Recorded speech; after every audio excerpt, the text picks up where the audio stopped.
उसका चिन्ह पिता पुत्र पितात्मा के नाम पर आमीन। धन्यवाद धन्यवाद धन्यवाद हे पिता परमेश्वर पवित्र आत्मा प्रभु यीशु मसीह, हम आपकी स्तुति आराधना महिमा प्रशंसा बड़ाई करते हैं पिता, आपकी जय जयकार करते प्रभु। आपको धन्य धन्य धन्य कहते, राजाओं के राजा प्रभु के प्रभु प्रभु यीशु मसीह। पिछली रात के लिए, आज के दिन के लिए, शाम रात के लिए पिता हम धन्यवाद देते हैं कि आपने अब तक हमें जीवित सुरक्षित और अचानक मरण से बचाया।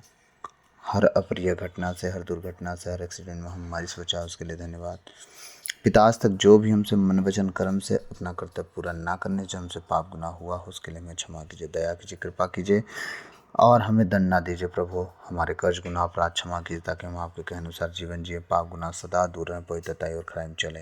जितने आज ऑनलाइन आपके बेटे बेटी, उनका जीवन, उनका घर घराना यीशु मसीह के नाम से नया बल पाए, नया उड़ान उड़े परमेश्वर, और बढ़ता जाए, फलवंत होता जाए और कभी भी ना परमेश्वर थके, ना ऊँगे, ना श्रमित हो प्रभु। हम प्रार्थना करते हैं वो सदा सर्वदा बढ़ते जाए, फलते फूलते जाए।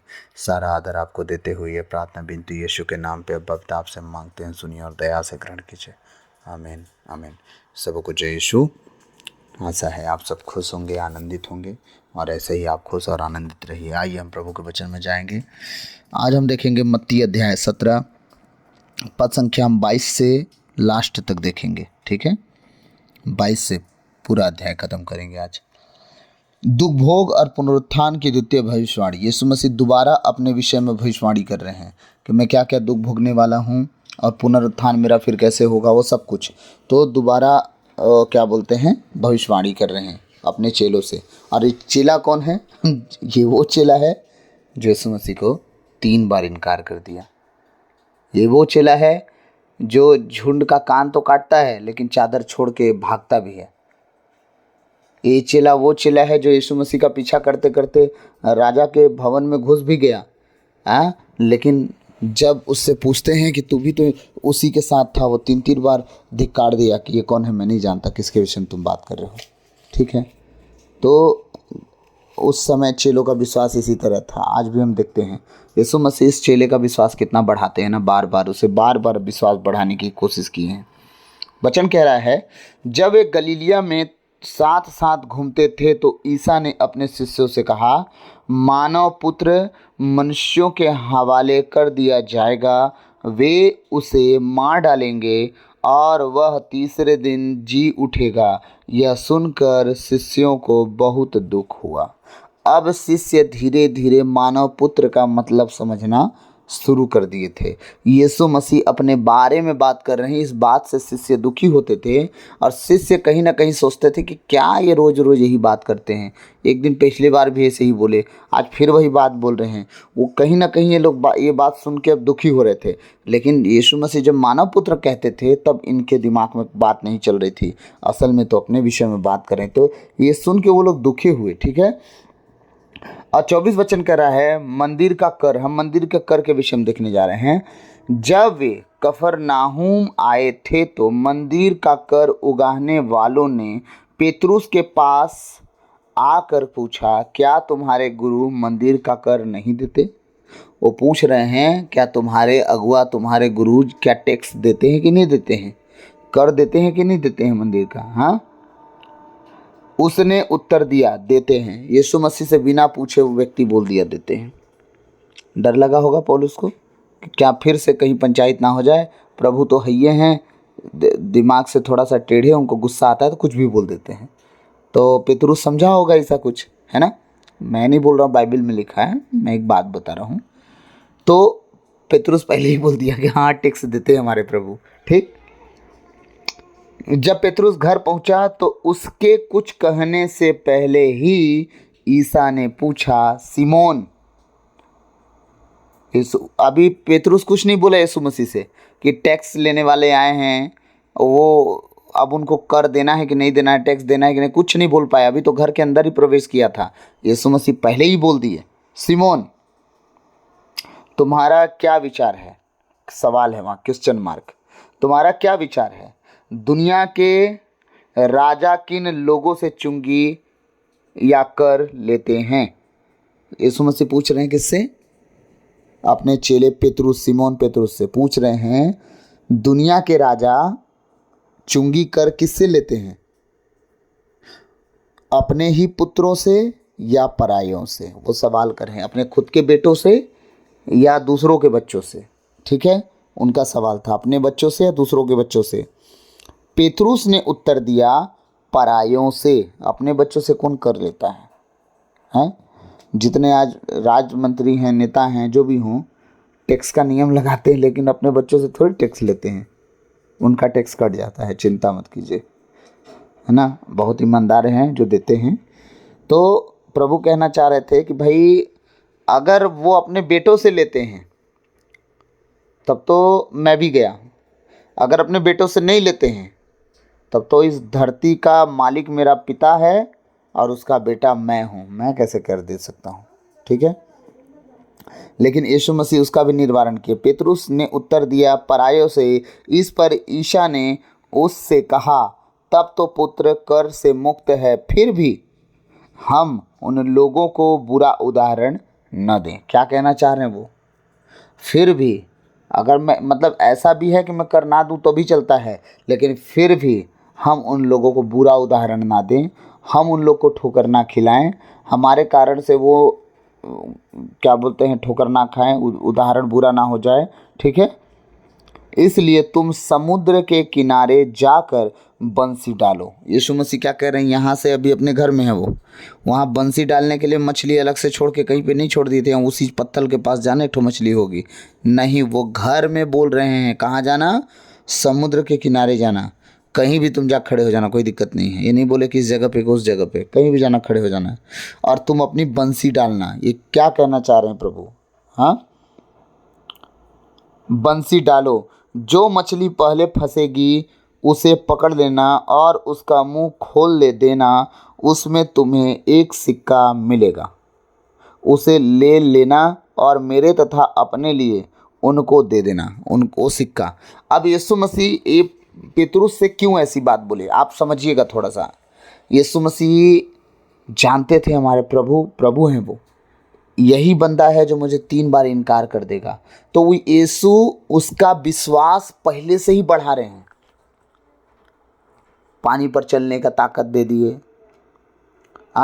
पिता परमेश्वर से जब बात कर रहे थे पहाड़ों पर, जब एलिया और मूसा उनसे मिलने आए, एलियस और मूसा से बात कर रहे थे, उस समय पिता परमेश्वर जब बादलों में आए तो चेलों से बात की। वो सारे चमत्कारों को कौन देख रहा है? पेतरुस। ठीक है, लेकिन उसके समझ में नहीं आ रहा है। यहाँ भी यीशु मसीह किसी और चेले को नहीं बोले, सबसे प्यार वो यूहन्ना को करते थे, सबसे ज़्यादा प्यार उनके दिल के करीब यूहन्ना रहा करता था, सबसे ज़्यादा प्यार यूहन्ना से करते थे। लेकिन वो आया कौन, उनके करीब कौन रहना चाहता था? पेतरुस। पेतरुस को ये अद्भुत काम क्यों दिखा रहे थे? ताकि वो जो बोला ना कि प्रभु जीवन की बात है तो आप ही के पास, हम और किसके पास जाएं, वो बोल रहा था लेकिन उसके अनुसार जी नहीं पाया। यही प्रभु चाहते थे, उसके जीवन में चिन्ह और चमत्कार दिखाते थे। ये बोल के उसको भेजे कि मैं घर पे हूँ, तुम भी घर पे हो, अब मैं तुम्हें भेज रहा हूँ कहाँ? समुद्र के किनारे। पहले क्या करना? बंसी डालना। बंसी जब डालोगे तो जो मछली फंसेगी, वो पहली मछली जो फंसेगी, दूसरी मछली के इंतज़ार मत करना, पहली मछली के लिए बंसी डालना। बंसी डालोगे, मछली तुरंत फंसेगी, और जो मछली पहले फंसेगी उसी को पकड़ना है, उसका मुंह खोलना, उसमें से एक सिक्का मिलेगा, उस सिक्का को लेके आना, मेरे और अपने बदले कर दे देना। इसका मतलब हमारे प्रभु पहले से जानते थे कि कौन मछली कब पैसा खाई है, और वो मछली कब आएगी घाट के किनारे, कब पेतरुस आएगा, कब बंसी डालेगा, कब वो मछली पकड़ाएगी, सब कुछ टाइम फिक्स है। यीशु मसीह जब आदेश दिए होंगे तभी वो मछली उस किनारे पहुंच गई होगी जहां पेतरुस पहुंचने वाला था। पेतरुस भी उस जगह पर वहीं पहुंचा होगा, इक्यूरेट जगह पे, करेक्ट जगह पे पहुंचा होगा। कैसे? परमेश्वर के शब्दों के द्वारा उसके माइंड में वो काम चालू हो गया होगा कि मैं वहाँ पे जाऊँ या वहाँ पे जाऊँ। जहाँ पे वो गया होगा वहीं पे परमेश्वर की इच्छा हुई होगी। तो परमेश्वर की इच्छा के बिना पत्ता नहीं हिलता, इसी से हम जान जाते हैं। जब हमारे प्रभु चाहते हैं तभी पत्ता हिलता है। तो पेतरुस भी जिस जगह पे खड़ा हुआ होगा परमेश्वर की इच्छा से ही वहाँ पहुँचा होगा। मछली भी उसी जगह पे करेक्ट आई होगी, बंसी भी डला गया होगा तो उसी मछली के मुंह पे फंस लगा होगा, वही मछली आके बंसी को खाई होगी। अब बंसी उसके मुंह को फंसाया होगा, फिर इसके बाद मछली के उसी मछली जो सिक्का कभी खाई होगी, और यीशु मसीह उसे जानते थे, और वही मछली के मुंह से सिक्का निकलेगा। पेट में रहता है सिक्का कि मुंह में रहता है सिक्का? हाँ, पेट में रहता है, लेकिन प्रभु यीशु के आदेश पे वो सिक्का भी मुंह में लेके आई है। किस लिए? पेतरुस को देने। क्यों? क्योंकि परमेश्वर का आदेश है। और पहाड़, पहाड़ियाँ, पेड़ पौधे, समुंदर, झरने, जीव जंतु, जलचर, सब प्रभु की स्तुति करो, सब प्रभु की स्तुति करो। स्तोत्र ग्रंथ कहता है ना, सब प्रभु की स्तुति करो। तो ये सब प्रभु की स्तुति करने की परिस्थिति में है। इसलिए परमेश्वर यीशु मसीह पूरे रात चेले मछली मारे लेकिन कुछ नहीं मिला।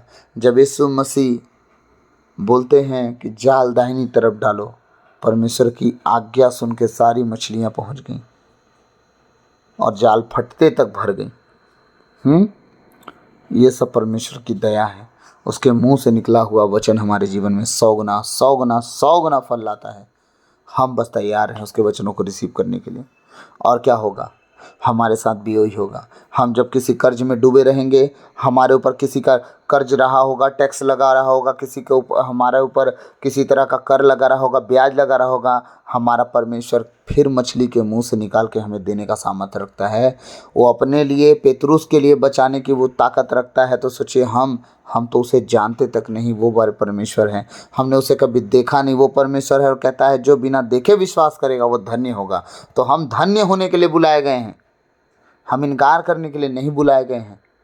यीशु मसीह के नाम से धन्य होने के लिए बुलाए हैं। तब क्या होगा? जब हम यीशु मसीह के नाम से जिएंगे, उनके कहे अनुसार चलेंगे, उनके वचनों को हम पालन करेंगे, हमारा प्रभु यीशु मछली के मुंह से, कौवा से सब कुछ पूरा करवाएगा। एलिया को कौवा खाना खिलाता था, मालूम है ना? अकाल के दिनों में जब एलियस निकला था, राजा अहाब की पत्नी के डर से, तो नाले में वो जाके बसा हुआ था। उसे खाना कौन पहुंचाता था? कौवा। सबका खाना छीन के खाने वाला जाति प्रभु यीशु मसीह डांटेंगे, सबका हालत ख़राब हो जाएगा। कौवा क्या चीज़ है? आमीन। आइए मैं आपके लिए प्रार्थना करूंगा और हमारा वचन यहीं तक है। और आज का वचन का शीर्षक ये है कि अपने प्रभु के आज्ञाओं को हम माने। प्रभु हर जगह से हमारे लिए रास्ते खोल सकता है, हर जगह पे हमारे लिए व्यवस्था कर सकता है। तो सोचिए, पेतरुस का विश्वास कैसे बढ़ा। हाँ, वो भी सोचता रहा होगा ना, क्या प्रभु मेरे को मछली मारने के लिए भेज रहे हैं, अभी कर लेने वाले खड़े हैं और मैं मछली मारने जा रहा हूँ। लेकिन जब वो सिक्का पाया होगा तो उसका विश्वास बना होगा कि नहीं, अरे भाई सच में ईश्वर है यार, ये तो जो बोलता है करेक्ट बोलता है यार। मतलब यीशु मसीह उसका विश्वास बहुत जगह बड़ा करना चाहे, लेकिन वो लास्ट में धोखा खा गया। शैतान के बहकावे में इसलिए कभी ना आए, अपने प्रभु के वचन को पढ़ें, इसके अनुसार चलें। शैतान परीक्षा करते करते मर जाएगा। एक दिन हम उसका नंगा तमाशा देखेंगे नरक की आग में, लेकिन वो हमारा कभी तमाशा नहीं देख पाएगा। आमीन। आइए हम प्रार्थना करेंगे। धन्यवाद धन्यवाद धन्यवाद हे पिता परमेश्वर, पवित्र आत्मा, प्रभु यीशु मसीह, हम आपको धन्यवाद देते हैं आपके बेटे बेटियों के लिए, उनके जीवन, घर परिवार, उनके हर एक परिस्थिति के लिए, हर एक कमी घटी के लिए, हर वो परमेश्वर फाइनेंशियल प्रॉब्लम के लिए, हर नौकरी पेशा के लिए खुदावन मैं प्रार्थना करता हूँ। और फटी थैली को मैं हर उस छेद को कवर और सील भर कर परमेश्वर तो उससे प्रार्थना करता हूँ, उसे परमेश्वर परिपूर्ण कर, हर फटी छेद को, हर थैली को भर दे पिता, ताकि जब ये परमेश्वर उसमें अपनी कमाई के जरिए को डालें परमेश्वर, बढ़ते जाए, फलते फूलते जाए, उनकी कमाई का जरिया समाप्त ना हो। मैं परमेश्वर की आत्मा में बहुतों के जीवन को देख रहा हूँ कि वो अपने कमाई को कमा तो रहे, पर उनका कमाई 10 तरह से बहते जा रहा है।